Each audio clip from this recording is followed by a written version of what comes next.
안녕하십니까. 자동차 전자전기 강의를 시작하겠습니다.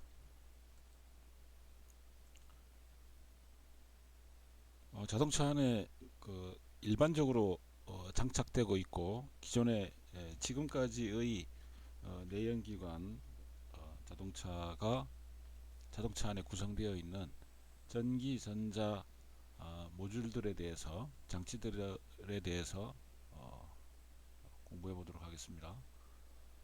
먼저 축전지를 들 수 있습니다. 우리는 이제 보통 배터리라고도 하죠. 축전지는 화학 작용을 이용을 해서 전기 에너지를 발생시키는 장치입니다.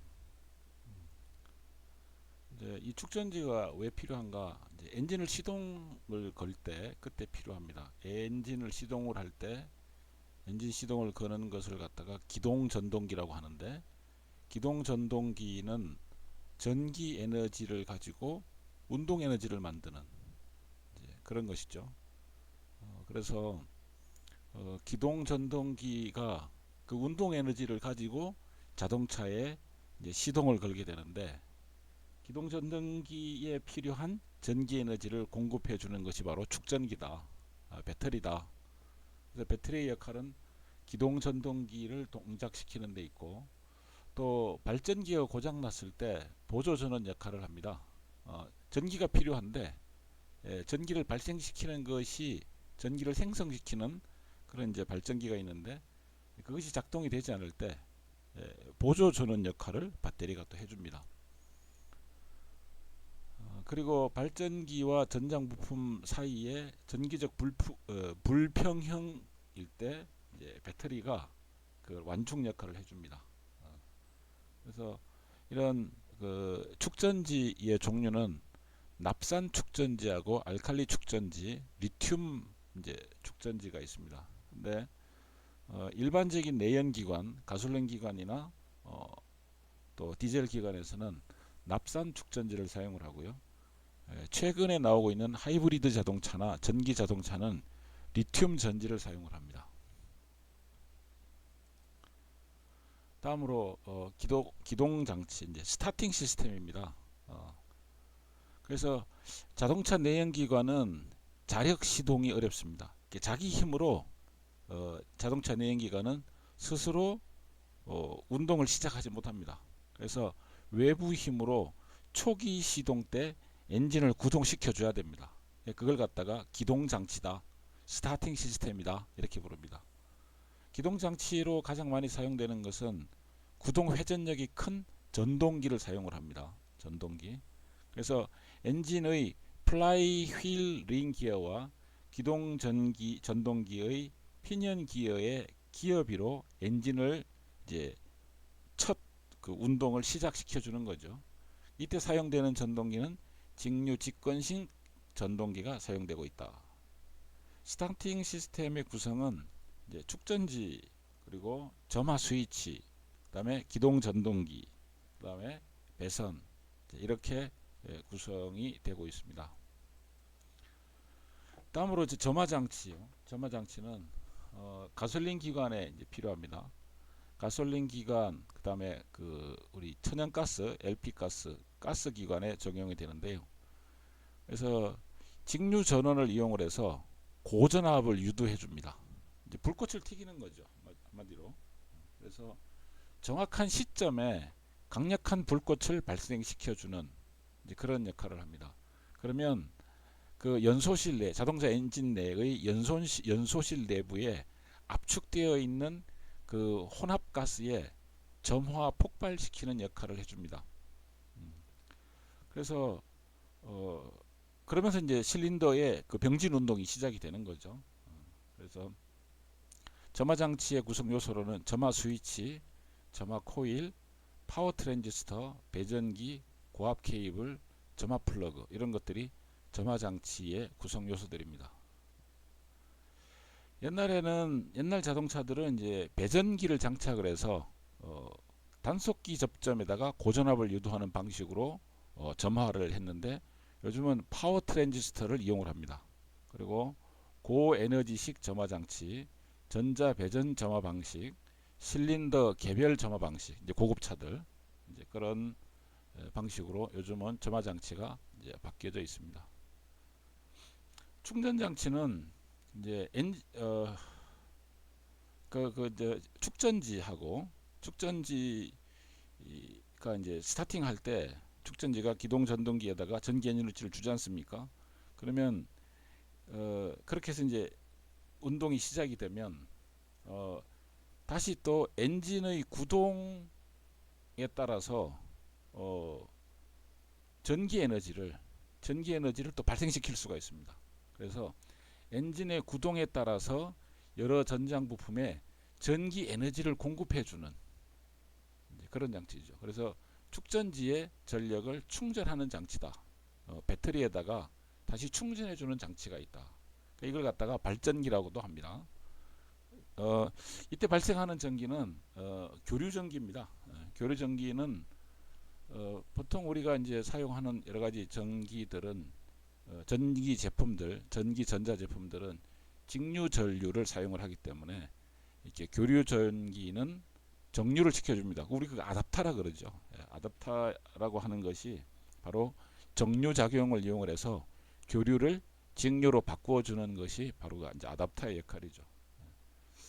그런 과정을 거쳐서 축전지에다가 전력을 충전을 합니다. 충전 장치의 구성 요소는 발전기, 전압 조정기, 충전 경고등 이런 것이 있고요. 충전 장치가 고장이 났다면 계기판에 충전 경고등을 이제 켜지게끔 그렇게 해줍니다. 그다음에 이제 자동차의 우리 등화 장치, 라이팅 시스템입니다. 그래서 우리가 이제 뭐 라이트라고 그러죠. 라이트. 뭐 어떤 사람들은 쌍라이트다. 뭐 이렇게도 말을 하고 그럽니다. 그래서 자동차의 주행에 필요한 전등이죠. 전등.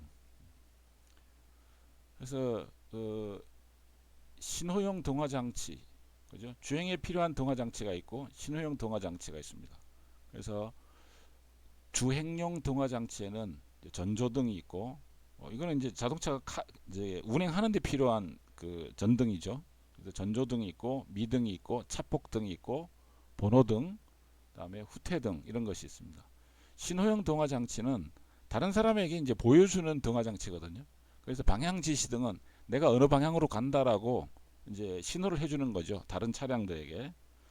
그리고 내가 지금 자동차를 세우고 있다. 브레이크를 밟고 감속하고 제동을 하고 있다. 이거를 알려주는 거. 그거 중요하거든요. 그래서 방향 지시등과 제동 등이 신호형 등화 장치다. 이렇게 됩니다. 그 다음에 이제 우리 자동차에 들어가는 전기 전자 모듈로는 계기 장치가 있습니다. 인스트루먼트 시스템인데요. 사실은 그 계기 장치 뭐 이런 것들이 굉장히 중요합니다. 그 요즘은 뭐 옛날에도 그랬지만 그걸 갖다가 이제 인터페이스라고도 해요. 사람이 운전하는 기술을 가지고 차를 만났습니다. 그러면 운전할 수 있는 기술을 가지고 운전하는 방법을 가지고 차량을 운전을 하지 않습니까? 그럼 운전자와 자동차가 서로 접하는 면이 있습니다. 그걸 갖다가 인터페이스라고 하는데요. 그래서 사용자 인터페이스가 좋아야 된다. 이거 상당히 중요한 거죠. 근데 그 자동차와 운전자 간의 인터페이스 중에 상당히 중요한 그래도 어떤 정보, 자동차의 상태 정보를 알 수 있도록 해주는 거, 그것이 이제 계기 장치라고 할 수 있습니다. 자동차의 운행에 이 자동차 운행하는데 내가 운행하고 있는 이 자동차의 상태가 어떤 상태냐, 이거 운전자가 알아야 되거든요. 그런 것들을 한눈에 보기 좋게 계기판에 종합적으로 설치를 해놨습니다. 그래서 어떤 인디케이션, 이제 어느 정도다라고 하는 인디케이션 방식이 있고요. 지침 방식. 그다음에 작동이 비정상적일 때 경고등을 이렇게 깜빡깜빡 해주는, 켰다가 꺼졌다 해주는 그런 경고등 방식의 계기 장치가 있습니다. 이것들이 다 전기 전자 모듈입니다. 다음 자동차 전기 전자 또 구성품으로는 이제 안전 및 부속 장치가 있습니다. 안전장치는 자동차가 안전하게 주행하는 데 필요한 장치죠. 그래서 자동차 안전 기준에 적합해야 되는 그런 것인데요. 와이퍼라든지 또 와셔라든지 경험기라든지 이것이 왜 안전장치에 들어가는가? 예, 이거 자동차 주행 안전을 위해서 필요합니다. 비가 뭐 폭우가 엄청나게 쏟아진다든지 뭐 눈이 내린다든지 이럴 때 시야를 확보하지 않으면 자동차는 안전하게 갈 수가 없습니다. 그래서 운전자의 운행 상황을 볼 수 있도록 그렇게 확보해주는 그런 것하고, 그 다음에 주행하는데 갑자기 이제 튀어나오는 거죠. 이게 자율주행 자동차가 예전에도 이미 다 나왔어요. 그런데 그러니까 자동차가 스스로 굴러가는 것은 옛날부터 다 할 수 있었습니다. 자동차가 자기 혼자 굴러간다. 이거는 이미 뭐 옛날부터 그 기술은 가능했는데, 그 현대에 나와 있는 자율주행 자동차는 뭐냐라고 하는 거거든요. 그거는 자기 스스로 주행로에서 발생하는 긴급 상황, 특이한 상황을 자동차가 스스로 판단할 줄 알고 인식할 줄 알고 이런 것들을 말하거든요. 그래서 자율주행 자동차 경험기, 저게 이제 안전장치로 들어가는데, 사람은 이제 운전자는 그렇게 하죠. 운전하는 그 주행로에 운전 주행에 방해가 된다든지 운전 주행 중 어떤 충돌이 일어날 것 같다 하면 미리 사전에 이제 경험기를 울려서, 우리 크락션이라 그러죠. 그런 것을 울려서 주행 안전을 확보를 합니다. 그래서 요즘 말하는 자율주행 자동차는 저러한 이제 이슈가 그런 겁니다. 안전입니다. 그러니까 스스로 간다는 게 중요한 게 아니라 스스로 가는데 스스로 안전하게 갈 수 있느냐라고 하는 거거든요. 그래서 요즘은 이제 안전장치가 인공지능과 결합을 하여서 굉장히 차원 높게 이제 발전되고 있는 그런 시대라고도 할 수 있습니다. 부속 장치는 차량 탑승한 운전자뿐 아니라 또 승객이 차량 운행 중 탑승 상태에서 상당히 이제 쾌적하게 편안하게 만들어주는 그런 것들을 이제 부속 장치라고 하죠. 겨울에 춥지 않도록 히터가 있어야 되고, 여름에 덥지 않도록 에어컨이 있어야지 되고, 긴 시간 운행하는데 심심하지 않도록 뭐 라디오라든지 또 스테레오 음향이라든지 아주 뭐 수준 높은 뭐 고급차들은 보면 세계적인 유명한 음향 회사의 그런 음향 시스템을 차에다가 이제 장착을 해서 차량 내부가 뭐 굉장히 이제 무슨 음악 감상실처럼 수준 높은 그런 것이 될 수 있도록 해놨죠. 그리고 내비게이션이 계속 이제 정보를 주죠. 그래서 그 내비게이션은 이제 정보를 제공을 합니다. 자, 이러한 것들이 다 자동차에 장착되어 있는, 자동차에 구성되어 있는 전기 전자 모듈이다라고 할 수 있습니다.